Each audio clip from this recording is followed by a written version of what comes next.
ত্রয়োদশ জাতীয় সংসদ নির্বাচন কেন্দ্রকে ঘিরে কিন্তু ইতিমধ্যে যাচাই বাছাই মনোনয়নের বৈধতা থেকে শুরু করে আজকে কিন্তু প্রতীক বরাদ্দের দিন ছিল। তো বাংলাদেশের প্রধান যে রাজনৈতিক দলগুলো ছিল এর মধ্যে বাংলাদেশ জাতীয়তাবাদী দল, বাংলাদেশের জামাত ইসলাম, এটা কিন্তু 10 দলীয় ঐক্যমতে পৌঁছেছে। এছাড়া জাতীয় পার্টি সহ বিভিন্ন রাজনৈতিক দল কিন্তু আগামী নির্বাচনে অংশগ্রহণ করছেন। তো ইতিমধ্যে দলীয় মনোনয়ন প্রার্থীরা যারা ছিলেন তারা কিন্তু দলীয় যে প্রতীক আছে সেই প্রতীকে নির্বাচন করবেন, এটা কিন্তু আমরা জানতে পেরেছি। পাশাপাশি একটা কথা বলে রাখি, সাতক্ষীরা 4টে সংসদীয় আসনে কিন্তু এই একজন মাত্র কিন্তু স্বতন্ত্র প্রার্থী আছেন, ইনি ডক্টর শহীদুল আলম। এটা সংসদীয় আসনের এটা 3 আসনে উনি স্বতন্ত্র নির্বাচন করবেন বলে আমরা কিন্তু এটা জানতে পেরেছি। তো উনি নির্বাচনের যে প্রতীক সেটা কিন্তু ওনার পছন্দের প্রতীক যেটা ছিল সেটা ফুটবল, সে ফুটবল কিন্তু উনি পেয়েছেন। তো আমি 4টে আসনের যে ভোটাররা আছেন, সাধারণ ভোটাররা আছেন, তাদের সঙ্গে কথা বলেছি। তারা যেটা তাদের যে দাবি, এলাকার উন্নয়নের সাথে, এলাকার মাদক নিয়ন্ত্রণের সাথে, এলাকার মানুষের সুখ দুঃখে পাশে থাকবে এমন প্রার্থীকে কিন্তু তারা ভোট দিতে চেয়েছেন। শুধু তাই নয়, আমি আরেকটু জানাতে চাই যে আমাদের যে প্রাকৃতিক দুর্যোগে ভেড়িবাঁধে এলাকায় যে ভাঙন সৃষ্টি হয়, চরম দুর্ভোগের সৃষ্টি হয়, মানুষ সেসব সমস্যাগুলোও কিন্তু তুলে ধরেছেন। পাশাপাশি আরেকটা বিষয় কিন্তু বলেছেন, সাতক্ষীরা বিগত সময়ে যে বৈষম্য শিকার হয়েছে উন্নয়নের দিক দিয়ে, সেসব উন্নয়নে যারা কাজ করবেন তাদেরকে ভোট দেবেন বলে কিন্তু এখানকার ভোটাররা জানিয়েছেন। তো আমি সাতক্ষীরা 4টা সংসদীয় আসনে যে প্রধান বিরোধী দল, প্রধান রাজনৈতিক দল এবং বিদ্রোহী যে স্বতন্ত্র প্রার্থী নির্বাচন করছেন তাদের সঙ্গে কথা বলেছি। জামাতের মনোনীত প্রার্থী, যারা 10 দলীয় মনোনীত প্রার্থী যারা ছিলেন তাদের সঙ্গে কথা বলেছি। তাদের কাছে আমি এখানকার মানুষের যে চাহিদা, এখানকার মানুষের যে কিরকম মানুষের ভোট দেবেন এর যে চাহিদা তারা কিন্তু আমাকে জানিয়েছেন। তো এ বিষয়ে আমি এখন তাদের সঙ্গে কথা বলবো। প্রতীক বরাদ্দ ইতিমধ্যে শেষ হয়ে গেছে জেলা রিটার্নিং কার্যালয় থেকে। তো প্রতীক বরাদ্দ শেষ হওয়ার পরে কিন্তু আমি তাদের সঙ্গে কথা বলেছি এবং এখন তাদের এলাকার জনগণের যে ভোট দেওয়ার যে কেমন প্রার্থী বেছে নেবেন সে প্রশ্নগুলো এখন আমি তাদের কাছ থেকে জানতে চাইব। তারা জনগণের মনের ইচ্ছা, জনগণের প্রার্থী বাছাইয়ের যে ইচ্ছা, চুলচেরা যে বিশ্লেষণ, সে সম্পর্কে তারা কতটুকু তাদের আশা পূরণ করবেন। সাতক্ষীরা 1 আসনে তালা কলারুয়ার বিএনপির মনোনীত প্রার্থী কেন্দ্রীয় প্রকাশনা বিষয়ক সম্পাদক হাবিবুল ইসলাম হাবিব, উনি আজকে প্রতীক পেয়েছেন।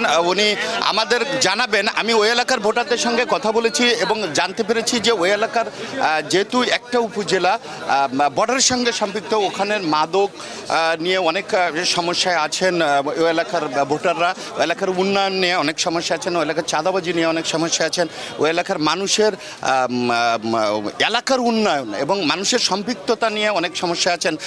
অনেকেই আপনার কথাটা ডিরেক্ট কিন্তু বলছে। তো আপনি নির্বাচিত হওয়ার পরে জনগণের পাশে আপনি কিভাবে দাঁড়াবেন, কিভাবে চিন্তা করছেন আমরা জানাবেন। অতীতে 2001-এ নির্বাচিত হয়ে আমাদের এলাকায় মাদক মুক্ত ছিল, আমরা মাদক মুক্ত সংগ্রাম করেছিলাম, আপনার প্রশ্ন। কিন্তু 2000 পরে এবং এই 17 বছর কোনো আইনের শাসন ছিল না, শাসন ব্যবস্থা ছিল না, আইন শৃঙ্খলা বাহিনী ছিল না, সবাই মিলে পরিবেশটাকে নষ্ট করেছে। আমরা এই গত 15 মাসে আমার বক্তৃতার মধ্যে আপনারা পেয়েছেন যে আমরা ওই এলাকাকে সন্ত্রাস মুক্ত, মাদক মুক্ত করতে চাই এবং উন্নয়নও হয়নি, সঠিকভাবে রাস্তাঘাটগুলো উন্নয়ন হয়নি। আমরা যা করেছিলাম তারপরে সেইভাবে দায়িত্ব নিয়ে মানুষের ভাগ্য উন্নয়নের জন্য মানুষের যে দায়িত্ব সেই দায়িত্বটাকে পালন করেনি, হয়েছে লুটের জগৎ। কিন্তু আমি বিশ্বাস করি আমাদের নেতা, আপনারা জানেন 9 বছর সংগ্রাম করে প্রধানমন্ত্রী হয়েছিলেন বেগম খালেদা জিয়া। এবার গণতন্ত্রের মা, গণতন্ত্রের জন্য যুদ্ধ করে তিনি নিজেই ভোটে দাঁড়িয়েছিলেন হাতের টিপ দিয়ে, তিনিও প্রার্থী ছিলেন 3টা আসনে। তাই আমার মায়ের অনুপস্থিতিতে তারেক রহমান সমগ্র বাংলাদেশের পার্টির চেয়ারম্যান নেতৃত্ব দিচ্ছে। ইনশাল্লাহ ধানের শীষ নির্বাচিত হলে আমি আইনশৃঙ্খলার সহযোগিতা নিয়ে এই এলাকাকে মাদক মুক্ত করব। এটা অভয়ারণ্য ছিল ঠিক, কিন্তু আমি বিশ্বাস করি না আমরা যদি নির্বাচিত এটা নিয়ন্ত্রণ করা সম্ভব, এবং করবো সেটাই।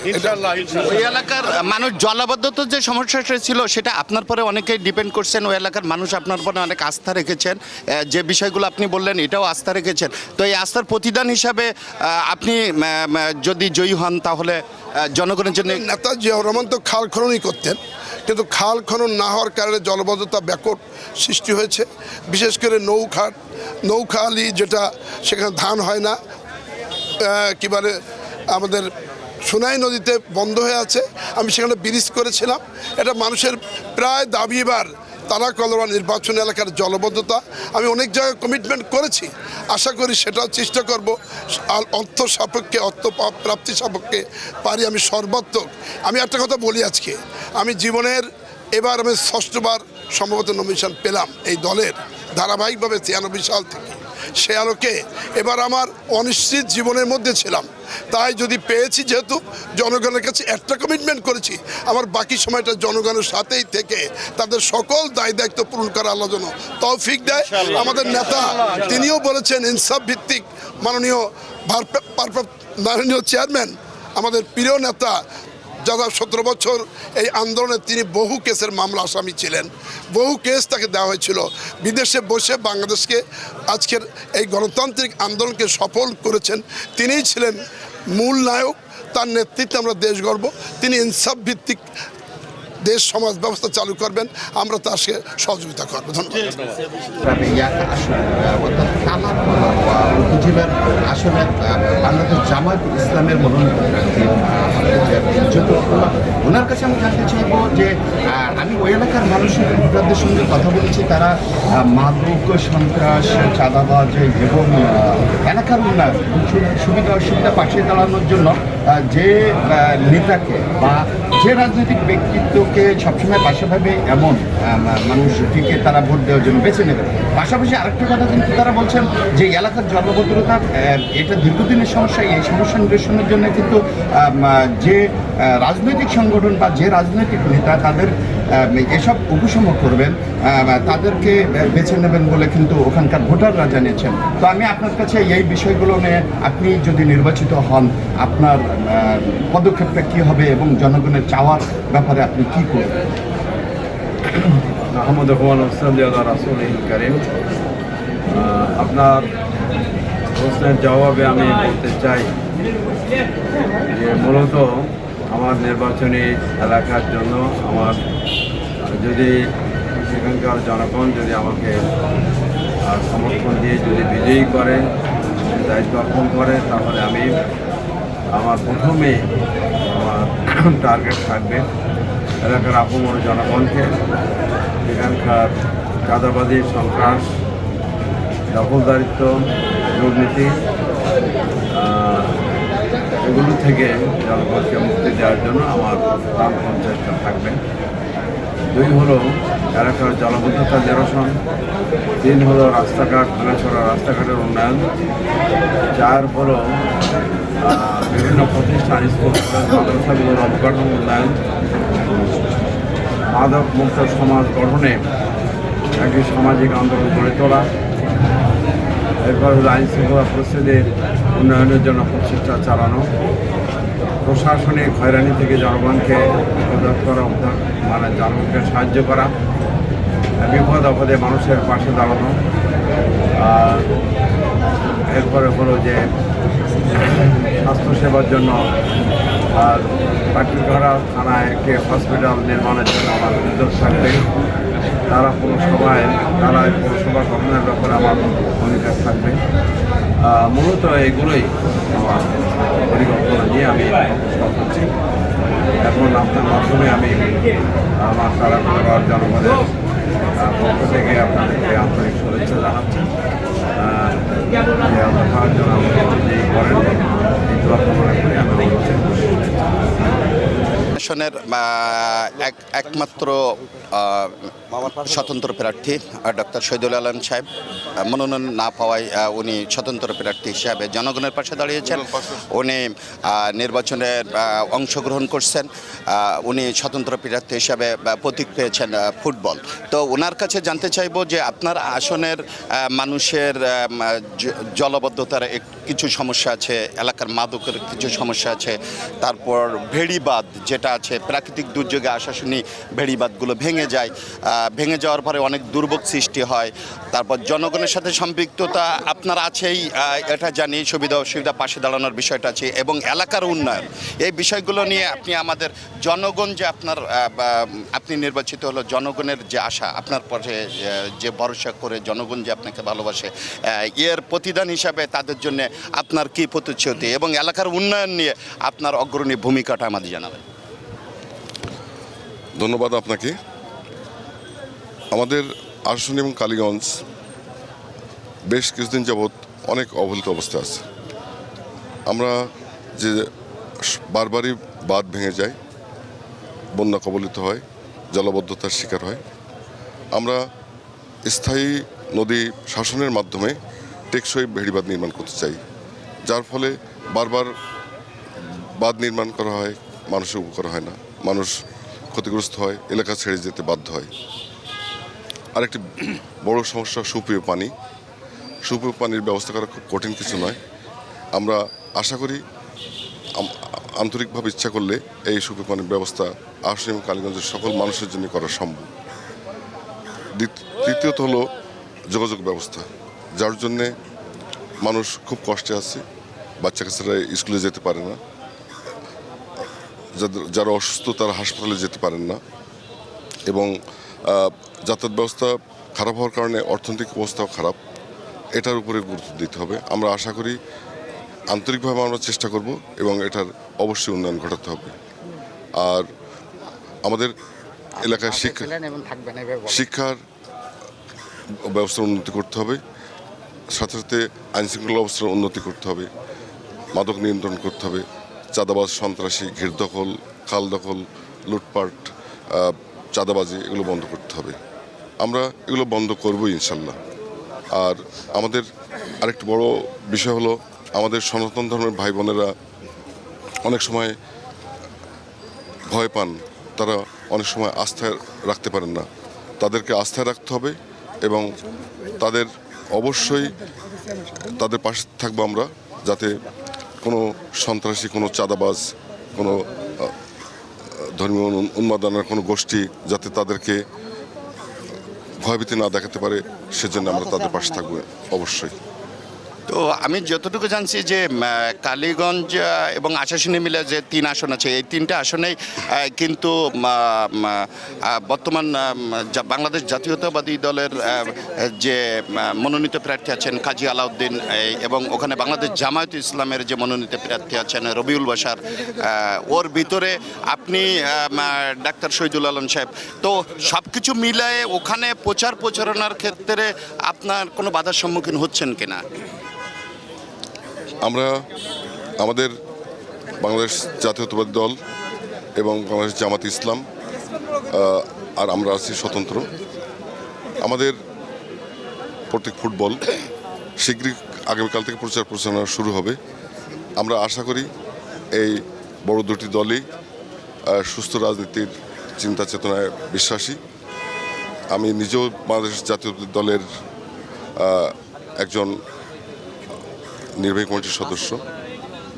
আমরা বিশ্বাস করি যে আমাদের দেশনেত্রী খালেদা জিয়া বলেছিলেন, কোনো রকম সহিংসতা নয়, সুস্থ গণতান্ত্রিক ধারার মাধ্যমে রাজনীতি করতে হবে।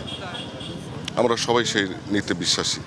আমরা বিশ্বাস করি আমাদের এই গত 25 আগস্টের সেই পরিবর্তনের পরে আমাদের চিন্তা চেতনায় সেই পরিবর্তন আসা উচিত। আমরা সুস্থ রাজনীতিতে বিশ্বাসী। অবস্থান করছি সাতক্ষীরা জেলার রিটার্নিং অফিসারের কার্যালয়। তো প্রতীক বরাদ্দের দিন আজকে সবাই দলীয় মনোনীত প্রার্থী যারা তারা প্রতীক পেয়েছেন, এবং স্বতন্ত্র যারা আছেন তারাও প্রতীক পেয়েছেন। তো প্রতীক পেয়েছেন আমাদের সাতক্ষীরা 3 আসনের বাংলাদেশ জামাতে ইসলামের মনোনীত প্রার্থী রবিউল বাশার। এবং আমাদের বাংলাদেশ জাতীয়তাবাদী দল বিএনপির মনোনীত প্রার্থী কাজী আলাউদ্দিন, আমি ওনাদের কাছে জানতে চাইব ওই এলাকার মানুষের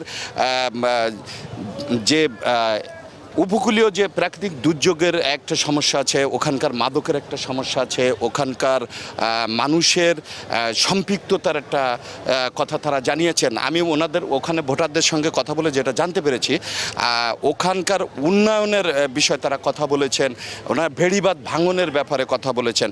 তো আগামী নির্বাচনে, ত্রয়োদশ জাতীয় সংসদ নির্বাচনে নির্বাচিত হওয়ার পরে ওই এলাকার উন্নয়ন, জলবদ্ধতা দূরীকরণ এবং ভেড়িবাঁধের সংস্কার যেটা আছেন, মাদক নিরাময় আছেন, সুশাসন প্রতিষ্ঠা, এ ব্যাপারে আপনাদের চিন্তা ভাবনা কি একটু জানাবেন। যে আলহামদুলিল্লাহ, জনগণ যদি আমাদেরকে নির্বাচিত করে তাহলে আমরা সর্বাত্মক চেষ্টা করব যে এলাকার উন্নয়নের জন্য। বিশেষ করে দেখা যায় ওখানে উপকূলীয় এলাকা হওয়ার কারণে ভেড়িবাঁধের সমস্যা আছে, টেকসই ভেড়িবাঁধের প্রয়োজন, সেখানে আমরা সর্বাত্মক চেষ্টা করব টেকসই ভেড়িবাঁধ দেওয়ার জন্য। এবং সুপেয় পানির অভাব সেখানে আছে, সুপেয় পানির সমস্যার সমাধানের জন্য আমাদের পক্ষ থেকে চেষ্টা থাকবে। এবং ভেড়িবাঁধ, টেকসই ভেড়িবাঁধ আমরা দেওয়ার সর্বাত্মক চেষ্টা করব। রাস্তাঘাট, যোগাযোগ ব্যবস্থা এখন দেখা যায় যে মোটামুটি এখন নিম্ন পর্যায়ে অবস্থান করছে, তা আমরা সর্বাত্মক চেষ্টা করব এই রাস্তাঘাট সংস্কার করার জন্য।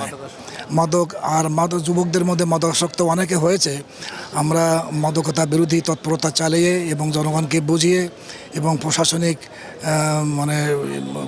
সাহায্য নিয়ে, সহায়তা নিয়ে আমরা এই মাদকতা মুক্ত করার জন্য চেষ্টা করব ইনশাআল্লাহ।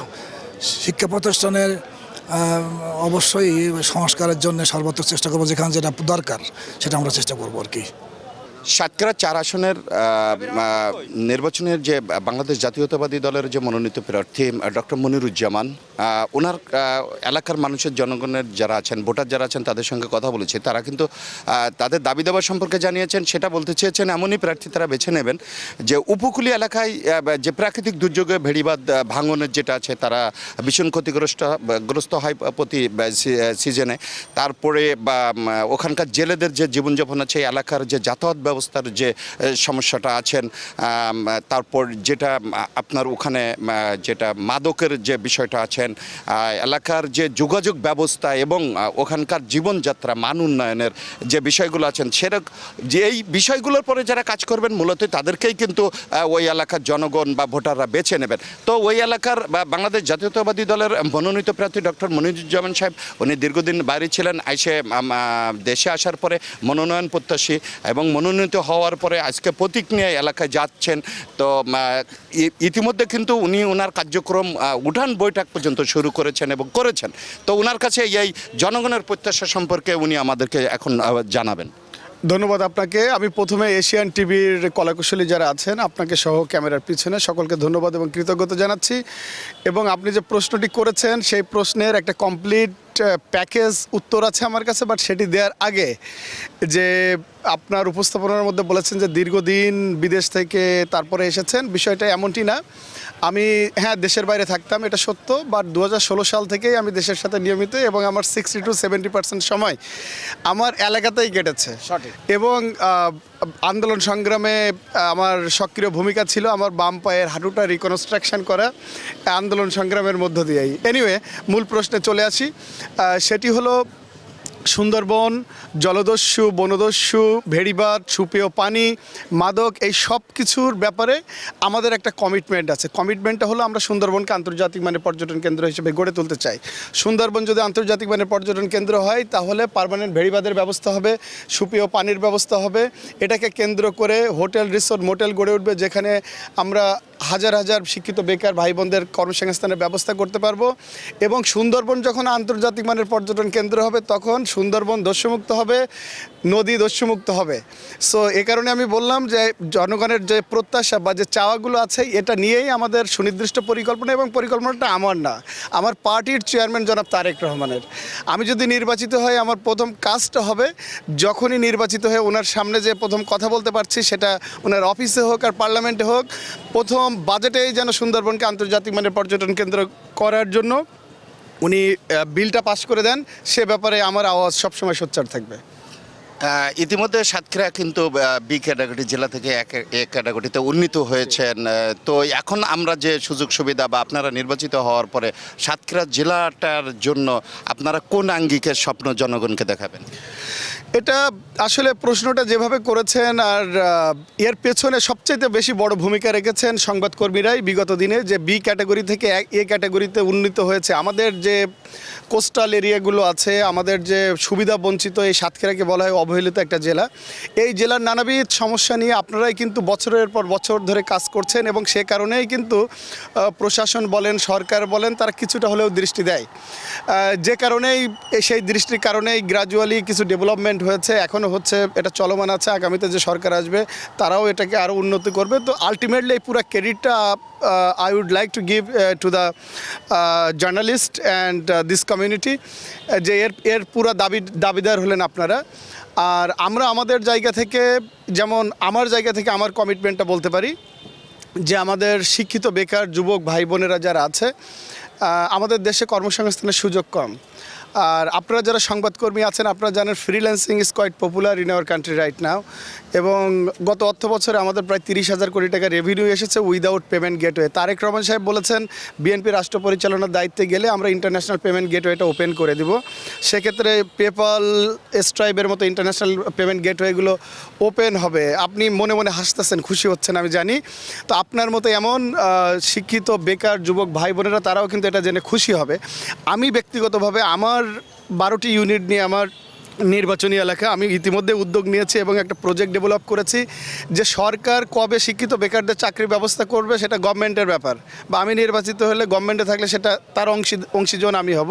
কিন্তু আমার জায়গা থেকে আমার শিক্ষিত বেকার যুবক ভাই বোনদের জন্য ফাইন্যান্সিয়াল ফ্রিডমের জন্য কী করতে পারবো, সেজন্য আমার 12টা ইউনিটকে আমি 4টা ভাগে ভাগ করে 3টা করে ইউনিয়ন বা 3টা করে ইউনিট দিয়ে আইটি সেন্টার বা আইটি হাব খুলতে চাই, যেখানে web development, graphics designing, digital marketing, data entry, cyber সিকিউরিটির মতো ইন্টারন্যাশনাল মোস্ট পপুলার কোর্সগুলো, শর্ট কোর্স 20 ঘন্টা 25 ঘন্টার, এই শিক্ষিত বেকার ভাই বোনদেরকে আমি ফ্রি অফ কস্ট ট্রেনিং দিতে চাই। I got my team, so free of cost. এটা যদি কেউ 1 মাস খুব অ্যাটেন্টিভলি ক্লাস করে তারা শিখতে পারবে এবং নিজেদেরকে প্রস্তুত করতে পারবে।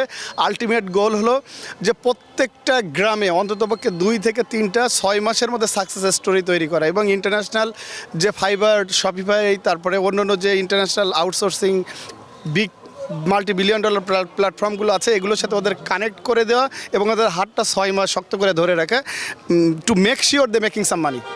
Once they make $500 to $1,000 then my job is done. So এভাবে আমি যখন প্রত্যেকটা গ্রামে গ্রামে 1-2টা করে সাকসেস স্টোরি তৈরি করতে পারবো, আই বিলিভ দেন এই যে 28% বা 29% শিক্ষিত বেকার, ওরা কিন্তু ওদিকে ওদের অ্যাটেনশনটা চলে আসবে যে আমার বন্ধু যদি মাসে 1.5 লাখ টাকা ইনকাম করে আমি কেন পারবো না, ও ঘরে বসে করছে আমি কেন পারবো না। এবং এটা নিয়ে একটা সুনির্দিষ্ট পরিকল্পনা আছে। I want to make sure within 2 to 3 years শ্যামনগরে এমন কোনো পরিবার থাকবে না যে ন্যূনতম ইন্টারমিডিয়েট পাস হলে সেই ছেলেটা অর্থনৈতিকভাবে সচ্ছল থাকবে না। দ্যাট ইজ মাই গোল। যদি এই নির্বাচনে কোনোভাবে একটা দুর্ঘটনা ঘটে, আপনার যে সুপরিকল্পনা এটা অনেক লম্বা একটা পরিকল্পনা, এটা long term goals, not short term goals. তো এই লং টার্ম গোলসের যদি কোনো ছিলিপার কিছু বিষয় আছে, যদি ঘটে যায় নির্বাচনে জনগণ আপনাকে ওইভাবে সাড়া না দেয়, সেক্ষেত্রে আপনার এই কার্যক্রমগুলো অব্যাহত থাকবে কিনা? প্রথমত দুর্ঘটনা ঘটার সম্ভাবনা খুবই কম বলে মনে হচ্ছে ইনশাআল্লাহ।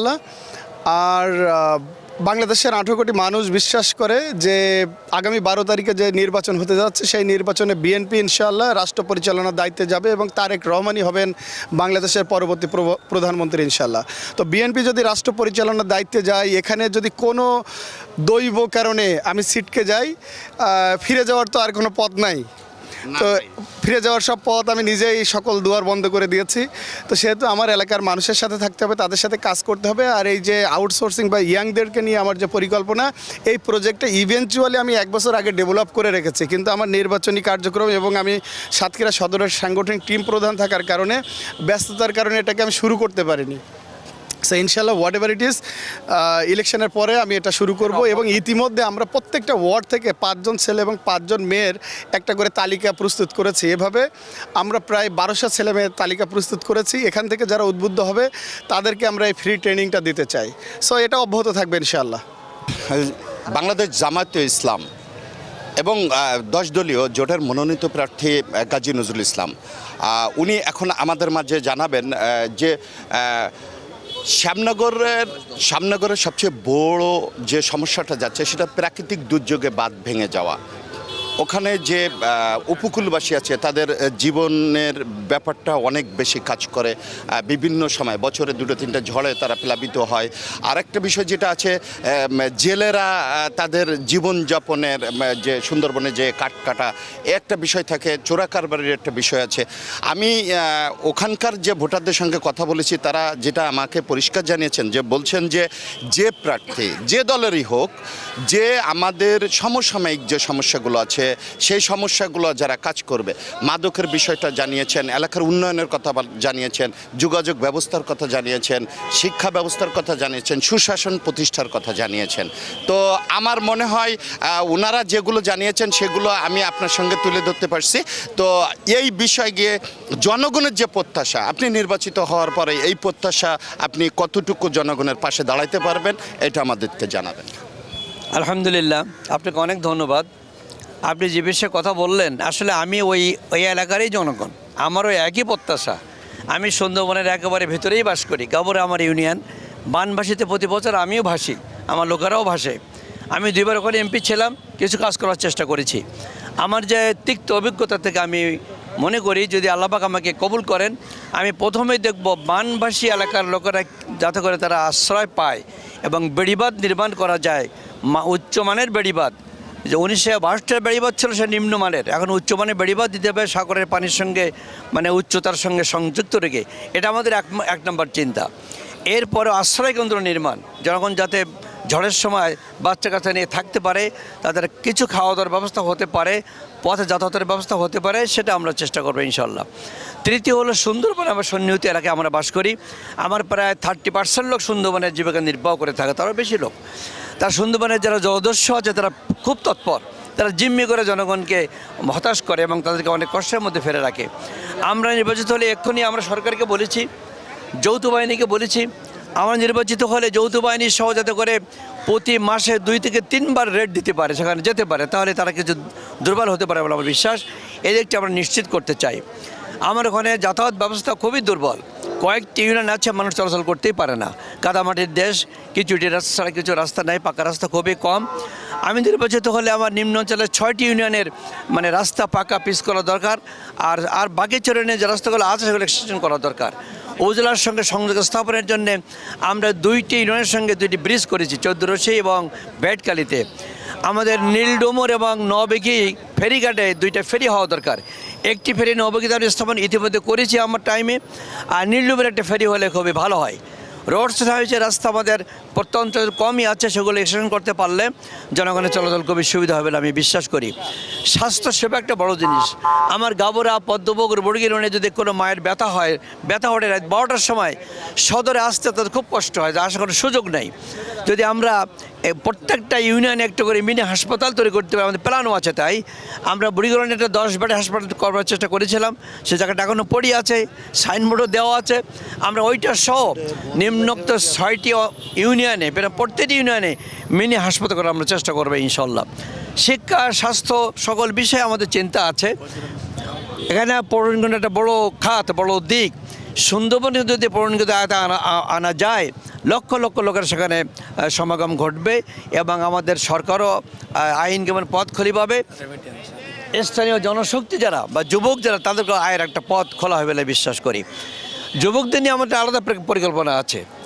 আইসিডি বিভাগটা আমাদের দেশে খুবই দুর্বল। যারা অতীতে কাজকাম করেছে তারা আইসিডি বিভাগটাকে বহু টাকা পয়সা লন্ডারিং করে বিদেশে নিয়ে গেছে, আমাদের দিকে কাজকাম খুব বেশি দেয়নি। যদি আমরা এটাকে সুন্দরভাবে ব্যবহার করতে পারি, যারা বেকার যুবক তাদের বড় আয়ের পথ এখানে হতে পারে, এদিকটা আমরা চিন্তা মাথায় আছে, যুবক এবং যুবতী ভাই। আমরা কিন্তু শ্যামনগর থেকে এখন সাতক্ষীরা, খুলনা যাওয়ার জন্য বহু হাজার হাজার লোক ডেলি যাতায়াত করে, বাসের যে সেটা খুব কম। যদি আমরা মুন্সিগঞ্জ থেকে ভমরা হয়ে বেনাবল পর্যন্ত রেললাইন করতে পারি, যেটা 2004 সালে সংসদে আমি উপস্থাপন করেছিলাম, এবং বিগত কয়েকটি গভর্নমেন্ট কিছু কিছু চিন্তা করেছিল, কার্যকরী করেনি। আমরা যাচ্ছি এবার, আমরা আগামীতে এই রেললাইনটা কার্যকরী করব, তাহলে জনগণের সুবিধার জন্য খুবই সুবিধা হবে। বিশেষ করে সুন্দরবনের ভারী কাঠ, পাতা এগুলো বাইরে যাওয়ার জন্য সুগম একটা পরিবেশ হবে। আমাদের চিন্তা আছে, আমাদের গাবুরাতে আলপাঙ্গার সাথে মোহনা, কবতক্কি এবং খোলরা মোহনা একটা মিনি পোর্ট করা যেতে পারে। এটা মিনি পোর্ট করলে ওই এলাকার কিন্তু শাকবাড়ি মানে 12 মাইল দূরে আমরা কিন্তু 12 কিলোমিটার দূর থেকে জাহাজ যায়।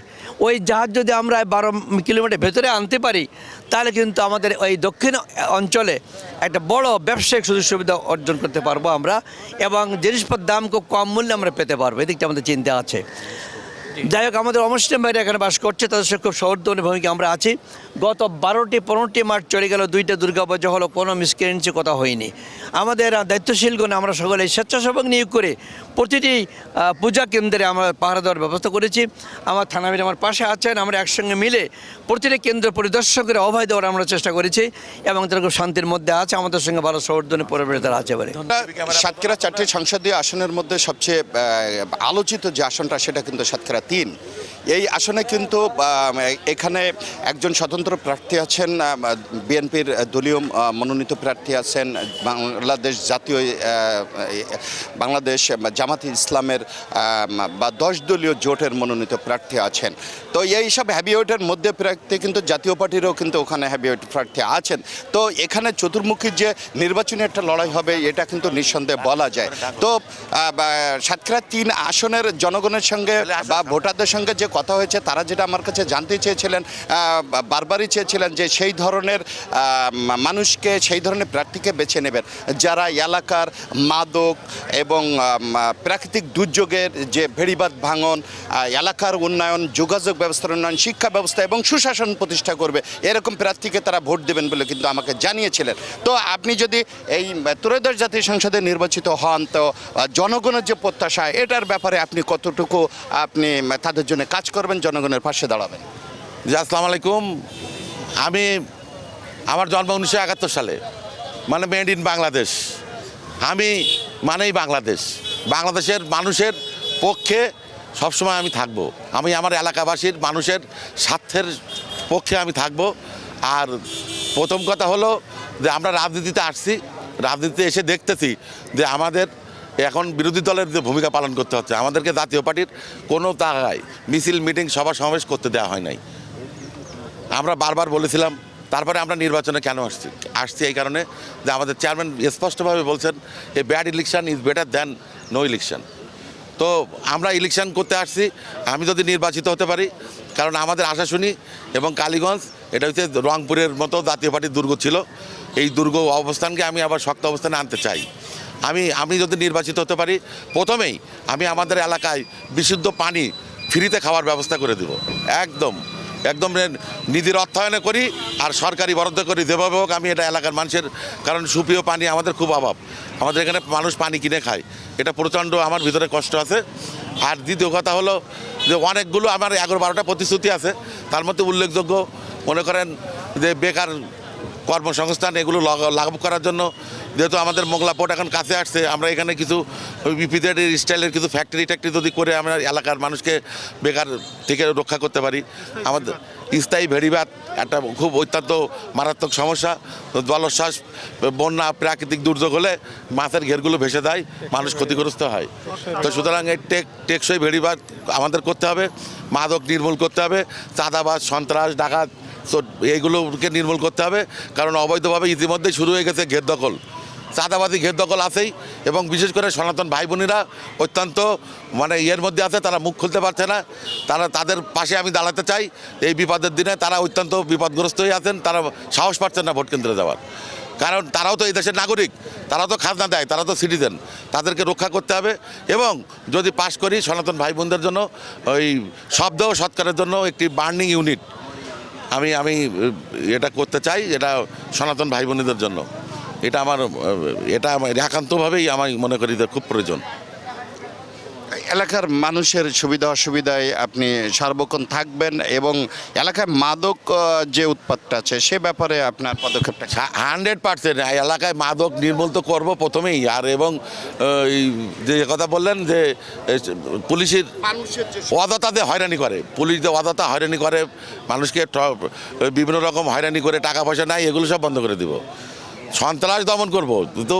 আর আশাশুনির এই আসনটা আমার ভাই যেহেতু ছিলেন, সুশাসন প্রতিষ্ঠিত করব। আর যেহেতু আমি রাজনৈতিক পরিবারের সন্তান, ব্রিটিশ আমলে আমার দাদা মসলিউদ্দিন সরকার উনি ছিলেন আপনার ব্রিটিশ আমলে প্রেসিডেন্ট, উনি নিখিল কংগ্রেসের সদস্য ছিলেন, বিজ্ঞানী আচার্য প্রফুল্লচন্দ্র রায়ের উনি বন্ধু ছিলেন।